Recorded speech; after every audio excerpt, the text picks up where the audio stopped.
এখনো পাকাপোক্ত কংক্রিটের ব্রিজ নেই, ভরসা সেই নৌকোয়। এই বর্ষায় চরম সমস্যায় পড়ে এলাকার মানুষ সহ পড়ুয়ারা। ঘটনাটি ঘটেছে পশ্চিম মেদিনীপুর জেলা চন্দ্রকোনা 1 নম্বর ব্লকের বেড়াবেড়িয়া গ্রাম সহ আশেপাশের আরও কয়েকটি গ্রামের। কাঁধে স্কুল ব্যাগ, পায়ে জুতো, হাতে টলমলো পায়ে জীবনের ঝুঁকি নিয়ে নৌকোতে চড়ে স্কুলের পথে রওনা দিচ্ছে ছোট ছোট ছাত্রছাত্রীরা। শুধু পড়ুয়ারা না, এইভাবেই পারাপার করেন এই এলাকার আশেপাশের কয়েকটা গ্রামের কয়েকশো গ্রামবাসী। কেন এই দুর্ভোগ? একদিকে কেঠিয়া নদী, অন্যদিকে শিলাবতী নদী, আর মাঝখানে আটকে রয়েছে বেড়াবেড়িয়া গ্রাম।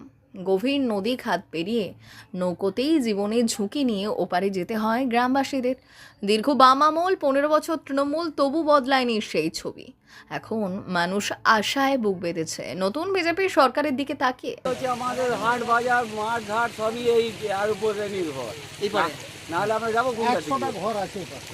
100 ঘরের বসবাস আমাদের এই পাশে 100টা। খালে পার হতে এপারে হচ্ছে। লোকের সেপারে বাঁশের ব্রিজ ছিল, জলে যেই এসছে পানাতে ভেঙে চলে গেছে, এবার নৌকোতে পার। কতদিন আগে ভেঙেছে বাসের ব্রিজটা? এই 1 সপ্তাহ আগে। মানে এখন এই নৌকাটা কি নিজেরাই ব্যবস্থা করেছে? এই নৌকো নিজের ব্যবস্থা করা হয়েছে।